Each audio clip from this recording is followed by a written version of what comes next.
So hello everyone.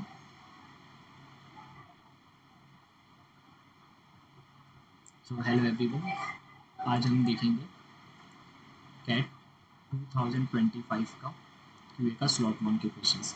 तो आज हम खुद कुछ ही क्वेश्चंस करने वाले हैं और पहले मैं बता देता हूँ आपको कि मैं एज्यूम करके चलूँगा कि आप लोग को बेसिक्स आता है। सो तभी आप लोग एक वीडियो देखिएगा, ठीक है। और जिसको लग रहा है कि मतलब मॉक देना चाहिए, कैट के क्वेश्चंस मॉक देना हो, पहले मॉक दे के फिर ही सॉल्यूशंस देखो। आई डोंट रिकमेंड कि पहले आप सॉल्यूशंस देख लो। अगर आप प्रैक्टिस करना चाहते हो तो आप पहले खुद ही क्वेश्चन ट्राई कर लो, उसके बाद सॉल्यूशंस देखो। Okay, so let us start with the first question. सबसे पहले देखो, तुम्हें इक्वेशन दिया हुआ है A minus six B plus six C equal to four and second equation है six A plus three B minus three C equal to fifteen. where A, B, C are real numbers, the value of 2A plus 3B minus 3C is। तो देखो यहाँ पे 3B minus 3C is common, 3B minus 3C direct हम यहाँ पे put कर सकते हैं अगर मुझे वैल्यू मिल गया। दैट मीन्स मैं ए अगर फाइंड करूँगा तो इसकी वैल्यू निकाल सकता हूँ and after that I can definitely solve this. तो उससे पहले अगर मैं देखूँ तो इसमें माइनस सिक्स भी दिया है, प्लस सिक्स भी दिया है, यहाँ पे three B minus three C दिया है। तो मैं इसको डबल कर सकता हूँ, which means multiplying this equations by two. तो twelve A plus six B minus six C is equal to hundred. अब देखो यहाँ पे six B minus six six है और यहाँ पे minus six B plus six C है। तो ऐड करेंगे तो माइनस प्लस कैंसल आउट होगा, तो twelve A plus a is thirteen है। और यहाँ पे क्या बचेगा, hundred plus four is 104। That means a is equal to eight.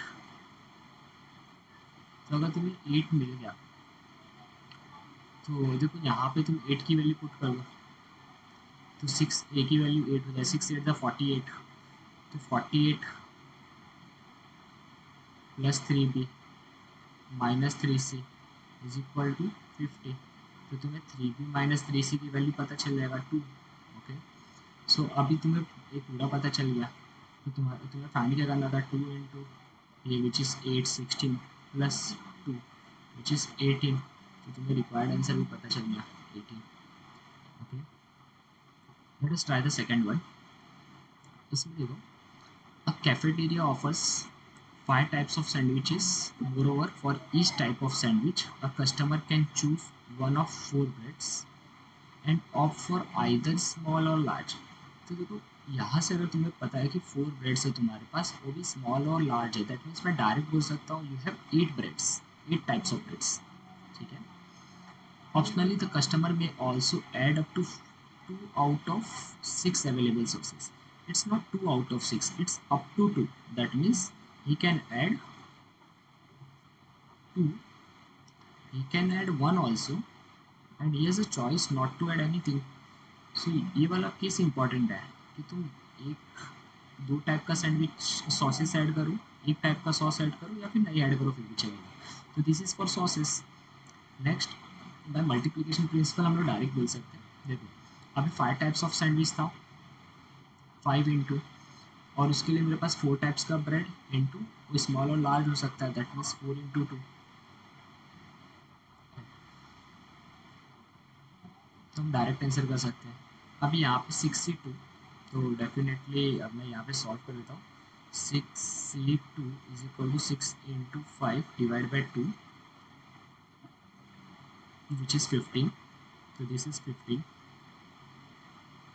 Six C one is six and six C zero is one. Now this is 5 for the 20 to the 40 and this is 22 into 40 which is 8 18। तो option अपने को direct भी मिल रहा है तो mark कर देगा।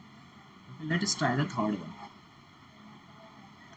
The number of distinct integers n for which log of 1 by 4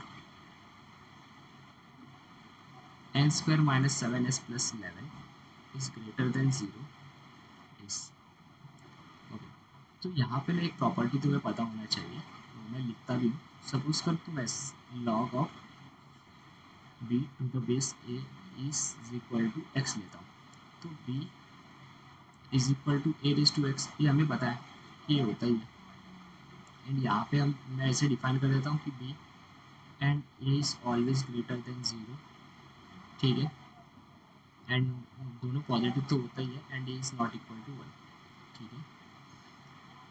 अभी देखो यहाँ से एक और चीज़, अगर सपोज करो इनइक्वालिटी लिखता हूँ मैं, log of B to the base A is greater than X, तो तुम ऐसे बोल सकते हो B is greater than A raise to X, लेकिन ये सिचुएशन अराइज होता है when A is greater than one.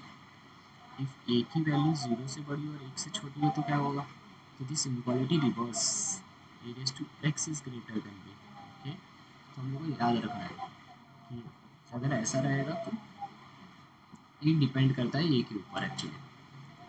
तो यहाँ पे भी देखो ए की वैल्यू इज 1/4, मतलब कि लेस ही है, तो पहले मैं इरेज कर दे रहा हूँ, ये सब इरेज कर देता हूँ।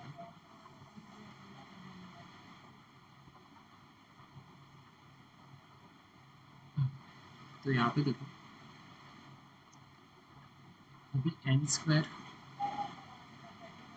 -7n + 11 जो वैल्यू है which is B is less than 1/4:0,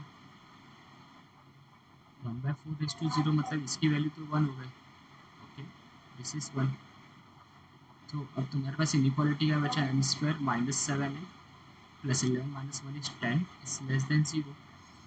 तो इसको फैक्टराइजेशन से ब्रेक कर लेते हैं, n-2 n-5 is less than 0, तो तुम्हें पता चल जाएगा कि दिस इज 2 और 5 के बीच का ही रेंज है, ठीक है, क्योंकि लेस देन होता है तो हम लोग और 2 और 5 के बीच का वैल्यू देखते हैं। अभी बीच में इंटीजर कौन कौन होगा, 3 4, तो देखो यहाँ से हमें पता चला कि दो वैल्यू सेटिस्फाई कर यानी कि, लेकिन देखो लॉग के केस में क्या होता है, लॉग के केस में ये भी इंपॉर्टेंट है कि हम लोग को देखना पड़ेगा कि ये value should be greater than 0 also. तो एक बार 3 पुट करके चेक करो कि ये ग्रेटर देन 0 है कि नहीं, एक बार 4 पुट करके चेक करो ग्रेटर देन 0 है कि नहीं है। तो लेट अस ट्राई, 3 पुट करूँगा तो कितना हो जाएगा, 3 का स्क्वायर इज 9 -7 3 21 + 11, तो ये आ रहा है -1, तो 3 तो नहीं सेटिस्फाई कर रहा है। 4 भी चेक करते हैं, हो जाएगा 16 -7 4 28 + 11, तो 16 फिर से -1 ही आ रहा है, दैट मीन्स ये भी सेटिस्फाई नहीं कर रहा है। तो यहाँ पे हम लोग को कोई भी वैल्यू एन की नहीं मिली है, तो 0 वैल्यूज, ओके। अब देखते हैं हम लोग फोर्थ क्वेश्चन। तो आज के लिए लास्ट क्वेश्चन होने वाला है अपना, देखते क्या है। In the set of consecutive odd numbers 1 3 5 7, simply 7 9 11 से लेके 57 तक, there is a number k such that the sum of all the element less than k is equal to the sum of all the elements greater than k, then k equals to। तो देखो यहाँ पे ना एक मैं ऐसे simply सोच लेता हूँ कि लाइन में बीच में कोई तो k है जो कि ऑड नंबर है, इसके पहले का सम और इसके बाद का सम इक्वल आने वाला है, ओके। तो अगर मैं सपोज करूँ k की वैल्यू एज्यूम करता हूँ फर्स्ट, सपोज करो 41, तो यहाँ पे किसका सम होगा, 1 + 3 + t 39 का सम, और यहाँ पे कितना हो जाएगा 43 से लेके 57 का सम, ठीक है, इक्वल आएगा। तो ये ट्राई कर सकते हैं हम लोग। तो अभी देखो sum of odd numbers, sum of odd numbers कैसे निकालते हैं, तो अगर किसी को फॉर्मूला नहीं लाना है तो मैं बता देता हूँ, 1 + 3 + 5 + 7, अगर यहाँ पे 4 ऑड नंबर्स है दैट मीन्स 4 का स्क्वायर, ओके, सिंपली। तो जितने ऑड नंबर होते हैं उतने काउंटिंग का स्क्वायर करना पड़ता है, तो 1 से लेकर 39 में कितने ऑड नंबर होंगे, 20, तो 20 का स्क्वायर कितना हो जाएगा, 400, ठीक है। अभी सिंपल यहाँ पे देखते हैं, तो यहाँ पे 57 दैट मीन्स 29 का स्क्वायर, और माइनस क्या करना पड़ेगा, तो 41 मतलब 21 का स्क्वायर माइनस करना पड़ेगा। 41 तक कितने ऑड नंबर है, 21 ऑड नंबर है, तो माइनस करना पड़ेगा, ठीक है। तो 21 9 का स्क्वायर इज 841, और 21 का स्क्वायर इज 441, कितना हो जाएगा 400।